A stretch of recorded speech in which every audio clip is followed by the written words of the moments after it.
Halo, kembali lagi bersama dengan saya, Marina Syanipar. Saya mahasiswa Politeknik Wilmar Bisnis Indonesia.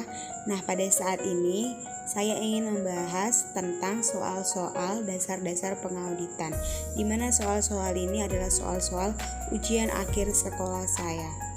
Oke, langsung saja kita ke soal yang pertama. Yang pertama, jelaskan pengertian auditing, hubungan auditing dengan akuntansi, dan alasan mengapa entitas perlu diaudit. Oke, dapat kita ketahui bahwa auditing merupakan suatu proses sistematik untuk memperoleh dan mengevaluasi bukti secara objektif berkenaan dengan asersi tentang kegiatan ekonomi dan kejadian-kejadian untuk memastikan tingkat kesesuaian antara asersi tersebut dengan kriteria yang ada dan mengkomunikasikan hasilnya kepada pihak-pihak yang membutuhkannya. Oke, hubungan auditing dengan akuntansi yaitu akuntansi itu dimulai dari mengumpulkan bukti transaksi. Berbeda dengan auditing. Auditing itu dimulai dari laporan keuangan. Pekerjaan auditing merupakan produk akhir dari akuntan. Nah, proses akuntansi termasuk proses pengembangan sistem informasi. Auditing itu dilakukan untuk memverifikasi apakah laporan keuangan mencerminkan peristiwa ekonomi atau transaksi yang terjadi dengan menganalisa bukti-bukti yang dihasilkan dari proses akuntansi. Nah, profesi auditor harus memahami proses akuntansi dan proses menganalisa bukti-bukti transaksi. Jadi, proses auditing itu terbalik dengan akuntansi ya. Auditing itu harus ada laporan keuangannya terlebih dahulu. Nah, mengapa sih entitas itu perlu diaudit? Entitas itu perlu diaudit agar tidak adanya perbenturan kepentingan, pengungkapan yang memadai, serta tidak adanya kerumitan dan keterbatasan. Soal yang kedua yaitu jelaskan jasa-jasa yang diberikan auditor independen. Jasa yang diberikan auditor independen yaitu yang pertama jasa assurance. Jasa assurance yaitu jasa profesional yang diberikan auditor untuk memberikan keyakinan atas suatu asersi dibanding dengan standar auditing atas laporan keuangan, atestasi terhadap pengendalian internal, review laporan keuangan, jasa lainnya. Yang kedua adalah jasa assurance lainnya. Dan yang ketiga adalah jasa non-assurance. Soal yang ketiga, jelaskan jenis-jenis laporan auditor dan opini auditor atas laporan keuangan audit, serta kondisi apa yang membuat auditor memberikan opini tersebut. Jenis-jenis laporan auditor yaitu ada auditor independen, ada auditor internal, ada auditor pemerintah. Opini auditor atas laporan keuangan meliputi pengujian dari pernyataan klien atas badan usaha untuk menyampaikan suatu opini yang wajar, didasarkan pada kriteria tertentu. Biasanya, prinsip akuntansi berterima umum. Kondisi yang membuat auditor melakukan opini tersebut adalah standar audit mengharuskan audit untuk mematuhi ketentuan etika serta merencanakan dan melaksanakan audit untuk memperoleh keyakinan memadai tentang apakah laporan keuangan tersebut bebas dari kesalahan material.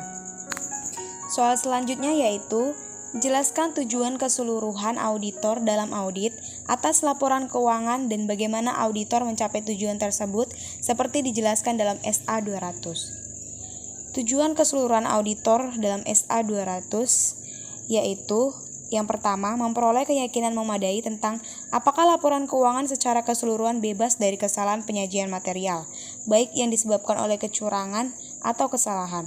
Yang kedua, membuat laporan keuangan berdasarkan hasil audit dan mengkomunikasikan temuan yang diperoleh selama audit. Nah, untuk mencapai tujuan keseluruhan auditor, maka auditor harus mematuhi seluruh ketentuan etika yang relevan. Yang kedua, auditor harus merencanakan dan melaksanakan audit dengan skeptisisme profesional. Yang ketiga, auditor harus menggunakan pertimbangan profesional dalam merencanakan dan melaksanakan audit. Soal selanjutnya adalah nomor 5. Dalam SA 200 disebutkan bahwa auditor harus merencanakan dan melaksanakan audit dengan skeptisisme profesional dan menggunakan pertimbangan auditor. Jelaskan pernyataan tersebut. Nah, skeptisisme profesional adalah suatu pikiran yang selalu mempertanyakan, waspada terhadap kondisi yang dapat mengidentifikasikan kemungkinan kesalahan penyajian, baik yang disebabkan kecurangan maupun kesalahan, dan suatu penilaian atas satu bukti. Nah, pertimbangan profesional itu merupakan penerapan pelatihan, pengetahuan, dan pengalaman yang relevan dalam konteks standar audit. akuntansi, dan etika dalam membuat keputusan yang diinformasikan tentang tindakan yang tepat sesuai dengan kondisi dalam perikatan audit.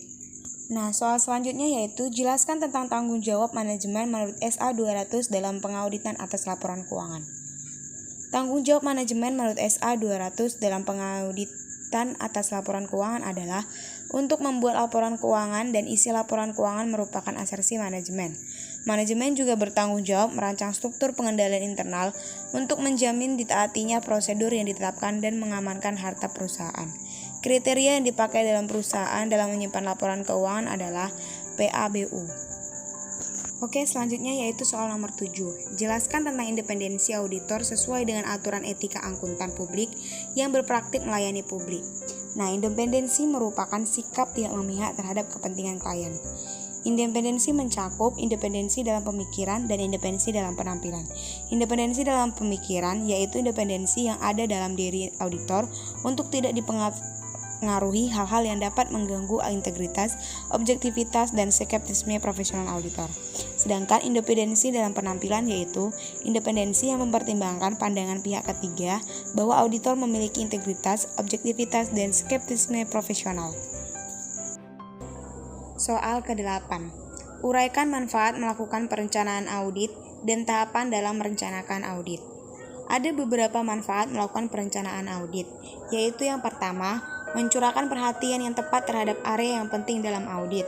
Yang kedua, mengidentifikasi dan menyelesaikan masalah yang potensial secara tepat waktu. Yang ketiga, mengorganisasi dan mengelola perikatan audit dengan baik sehingga dapat dilaksanakan efisiensi dan efektif. Yang keempat, pemilihan anggota tim perikatan dengan tingkat kemampuan dan kompetensi yang tepat. Dan yang kelima yaitu membantu dalam kondisi hasil pekerjaan. Nah, ada juga beberapa tahapan dalam merencanakan audit. Yang pertama adalah menerima klien dan melaksanakan perencanaan audit awal. Yang kedua, memahami bisnis dan industri klien. Tahapan yang ketiga yaitu menilai risiko bisnis klien. Yang keempat, melaksanakan prosedur analitis awal. Yang kelima, menentukan materialitas dan menilai risiko audit dan risiko bawaan yang dapat diterima. Yang keenam, memahami pengendalian internal dan risiko pengendalian klien. Yang ketujuh, mengumpulkan informasi untuk menilai risiko kecurangan. Dan yang ke-8 adalah mengembangkan strategi audit keseluruhan dalam program audit.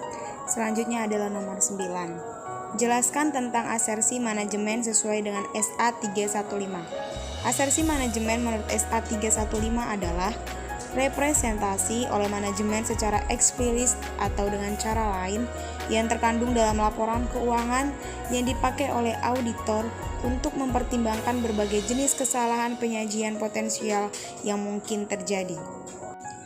Nomor 10 yaitu jelaskan tentang risiko audit dan materialitas dan kaitan antara risiko audit, materialitas, dan bukti audit.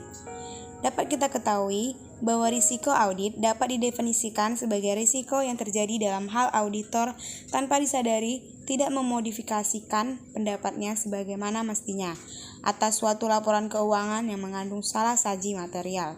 Dan materialitas itu adalah besaran penghilangan atau salah saji informasi akuntansi yang dapat mempengaruhi pembuatan keputusan ekonomi pihak-pihak yang mendasarkan keputusannya pada informasi tersebut.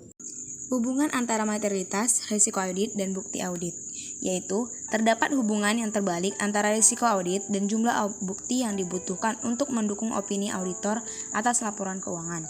Risiko audit pada tingkat yang rendah akan membutuhkan bukti yang lebih banyak. Hubungan terbalik juga terjadi pada risiko deteksi. Risiko deteksi pada tingkat yang rendah akan membutuhkan lebih banyak bukti, sedangkan untuk risiko bawaan dan risiko pengendalian terdapat hubungan yang lurus dengan jumlah bukti yang dibutuhkan. Bukti yang lebih sedikit diperlukan apabila risiko bawaan dan risiko pengendalian rendah. Soal yang ke-11 yaitu jelaskan tentang prosedur audit dan keandalan bukti audit. Nah, prosedur audit itu merupakan metode yang digunakan auditor untuk memperoleh bukti audit. Bukti audit ini nantinya akan menjadi dasar bagi auditor dalam memberikan opini mereka atas laporan keuangan. Nah, ada juga keandalan bukti audit. Keandalan bukti audit itu meningkat apabila bukti audit diperoleh dari sumber independen dari luar entitas. Keandalan bukti audit yang diperoleh dari sumber internal meningkat apabila pengendalian yang berkaitan, termasuk pengandalian atas penyusunan dan pemeliharaannya, dilaksanakan secara efektif oleh entitas. Soal selanjutnya adalah jelaskan kaitan level risiko pengendalian, level risiko deteksi, pengujian pengendalian, dan pengujian substantif. Nah, kaitan level pengendalian risiko deteksi, pengujian pengendalian, dan pengujian substantif. Apabila risiko bawaan dan risiko pengendalian ada, maksimum tinggi, sedang, atau rendah, maka kalau dia maksimum, risiko deteksinya sangat rendah. Kalau tingginya, risiko rendah. Apabila risiko sedang, risiko deteksi juga sedang. Apabila risiko rendah, maka risiko deteksinya tinggi. Kemudian tingkat pengujian substantif yang dilakukan jika risiko bawaan dan risiko pengendalian maksimum risiko deteksi rendah atau sangat rendah, maka urutan menggunakan pengujian yang lebih efektif daripada yang kurang efektif. Lalu waktu semakin rendah, risiko deteksi atas semakin tinggi, risiko pengendalian, maka waktu pelaksanaannya itu makin akhir tahun, sedangkan kalau risiko pengendaliannya rendah, risiko deteksi yang sedang atau tinggi, maka bisa dilakukan interim atau 4 bulan atau 6 bulan sebelum akhir tahun pembukuan. Lalu, luasnya, apabila risiko bawaan maksimum atau tinggi, maka risiko deteksi rendah atau sangat rendah. Maka sampel yang akan diambil semakin besar semakin rendah. Tetapi kalau risiko deteksi yang semakin tinggi, sampel yang diambil tidak perlu besar. Yang ditugaskan jika Anda maka tugaskan auditor yang memiliki pengalaman lebih banyak. Sedangkan kalau risiko deteksi yang sedang atau tinggi, maka kantor akuntan publik menugaskan staf audited pengalamannya yang sedikit. Soal yang terakhir adalah jelaskan prosedur audit yang dipakai dalam pengujian pengendalian. Jawabannya yaitu, yang pertama, meminta keterangan dari personil klien yang terkait. Yang kedua, melakukan pemeriksaan terhadap dokumen, catatan, dan laporan. Dan yang ketiga, melakukan pengamatan atas aktivitas-aktivitas. Keempat, melaksanakan ulang prosedur yang dilakukan klien. Oke, sekianlah kita membahas soal-soal tentang dasar-dasar pengauditan. Saya berharap teman-teman yang mendengarkan video ini dapat mengerti dan dapat menjawab soal-soal tentang dasar-dasar pengauditan dengan benar. Terima kasih.